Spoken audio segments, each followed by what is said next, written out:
जोहर की अजान होते हुए, बेटा चलो नमाज के लिए आ जाओ, अजान हो गई है जोहर की। मोबाइल रख दो, बहुत देर से तुम लोग मोबाइल चला रहे हो, कम से कम नमाज का एहतराम तो रखो बेटा।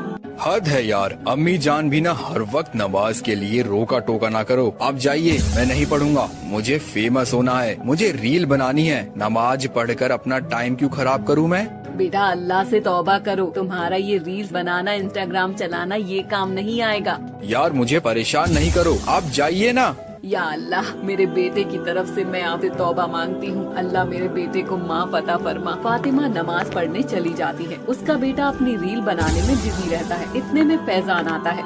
बेटा कैसे हो? ठीक हूँ पापा, लेकिन आप अपनी जान को समझा दीजिए। क्या हुआ बेटा?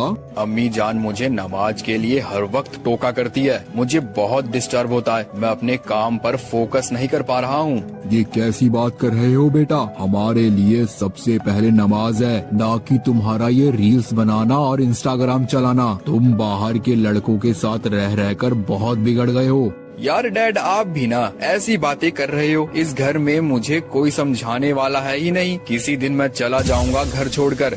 ये लड़का बहुत बिगड़ गया है, अल्लाह ही मालिक है इस लड़के का अब तो। इतने में सकीना आती है। क्या हुआ जी? क्या हुआ? अब तुम्हारा बेटा हम लोगों से बदसलूकी करने लगा है, पता नहीं किसकी संगत में रहने लगा है। ये सही कह रहे हैं जी, अल्लाह हमारे बेटे को हिदायत दे। बेटा जीनत दिखाई नहीं दे रही? वो किचन में है। अरे बेटी जीनत, मेरे लिए एक गिलास पानी तो लाना। ठीक है बाबा जान, अभी लाई। बाबा जान ये लीजिए, पानी पी लीजिए। कुछ दिन ऐसे ही बीत जाते हैं। वो हर वक्त मोबाइल, इंस्टाग्राम, फेसबुक, व्हाट्सएप में व्यस्त रहता है। वो मोबाइल इतना चलाता था कि उसकी आंखें कमजोर होने लगी थी। रात हो या दिन हो, हर वक्त मोबाइल चलाते रहता था। धीरे धीरे उसकी आंखें कमजोर हो जाती हैं। एक सुबह सोकर उठता है। यार मुझे सब धुंधला क्यों दिखाई दे रहा है? अम्मी जान मुझे सही से दिखाई नहीं दे रहा। या मेरे अल्लाह, ये क्या हो गया? कहती थी कि हर वक्त मोबाइल ना देखा करो, लेकिन तुम मेरी एक बात भी नहीं सुनते हो। यार अभी आप मुझे उपदेश देना बंद करो, मुझे डॉक्टर के पास ले चलो। कभी तुम सीधे मुंह से अम्मी जान से बात नहीं कर सकते क्या? आंखें कमजोर हो रही है, लेकिन फिर भी तुम्हें अपनी गलतियाँ दिखाई नहीं दे रही भाई। बड़े अफसोस की बात है। वो सब उसे डॉक्टर के पास दिखाने ले जाते हैं। आंखें खोलो बेटा, आपकी आंखें बहुत ज्यादा कमजोर हो गई है। मैंने ये कुछ दवाई लिखी है, आप इसे लेते रहना। और हाँ, मोबाइल आपको अब नहीं चलाना है। अगर ऐसा करोगे तो आप अपनी आंखें खो दोगे और इसके जिम्मेदार खुद ही होगे। अमन घर वापस आ जाता है, लेकिन फिर भी वही हरकतें नहीं छूटती। मोबाइल चलाता ही रहता है। इतने में उसकी अम्मी जान आ जाती है। अब तो मोबाइल छोड़ दो, क्या आप अपनी आंखें खोना ही चाहते हो क्या तुम? अरे अम्मी, आप भी उस डॉक्टर के बातों में आ गई, वो तो पागल है। अब तुमने गाली भी सीख ली है क्या? अल्लाह ताला तुम्हें कुछ भी खौफ नहीं। अल्लाह ताला से डरो मेरे बेटे, अल्लाह ताला तुम्हें हिदायत दे। एक दिन रात में सीने में दर्द होता है। अम्मी जान, बाबा जान, कहाँ हो? मुझे बहुत ज्यादा सीने में दर्द हो रहा है। वो सब दौड़ते हुए आ रहे हैं। क्या हुआ बेटा? पता नहीं, मेरे सीने में बहुत ज्यादा दर्द हो रहा है। लगता है कि जैसे मेरी रूह निकलने वाली है। रोते हुए अम्मी जान, या अल्लाह ये क्या हो गया? भरी जवानी में मेरा बेटा मुझे छोड़कर दुनिया से चला गया। कितना मना करा था कि मोबाइल इतना नहीं चलाते, लेकिन ये पागल मेरी एक बात भी नहीं मानता। या अल्लाह मेरे बेटे को बचा ले, उसने जिंदगी भर एक भी नमाज नहीं पढ़ी, उसका क्या होगा?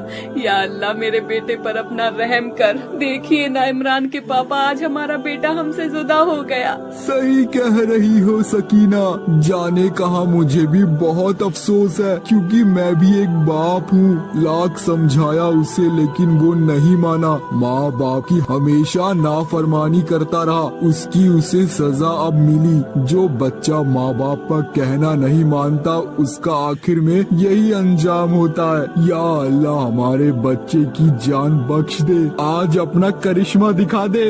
हाँ मेरे मालिक, मैंने कोई एक भी नेकी की हो, उसके बदले में मेरी औलाद मुझे वापस दे दे। या अल्लाह आज आपने दुनिया वालों को ये करिश्मा दिखा दे, जैसे हजरत मुसा अली ने सांपों को अपनी एक लाठी से करिश्मा दिखाकर उन जादूगरों को अल्लाह की राह में ला दिया था। आज कुछ वैसा ही करिश्मा दिखा दे मेरे मालिक। तभी क्या देखते हैं, आसमान में बिजली कड़कने लगती है और एक घर में रखे हुए कुरान पर पड़ती है।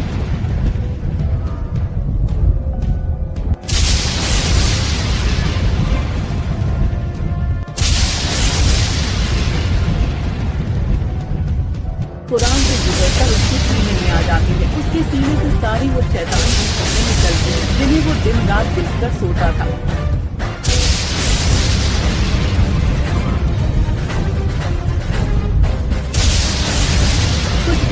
से होश आ जाता है और माँ से लिपट जाता है। अम्मी जान, मैं तो बहुत बड़ा गुनहगार था, नाफराम था। माँ तेरी इबादत मुझे आज बचा लिया। आज तूने मौत को भी मात दे दी। मुझे माफ कर दीजिए अम्मी जान, मैं आपका भी तो गुनहगार हूँ। मैं आज से अहद करता हूँ कि कभी नमाज ना छोड़ूंगा और कुरान की तिलावत करूँगा। अल्लाह मुझे माफ कर दे, जो मैंने जो तेरी इबादत ना की, जिंदगी भर मुझे माफ कर दे अल्लाह, हक के अल्लाह। सच है वल्लाह, तो आपने देखा हमें नमाज नहीं छोड़नी चाहिए। ना जाने हमारी कब आंख बंद हो जाए, हमारे दोनों हाथ ही खाली रह जाएं।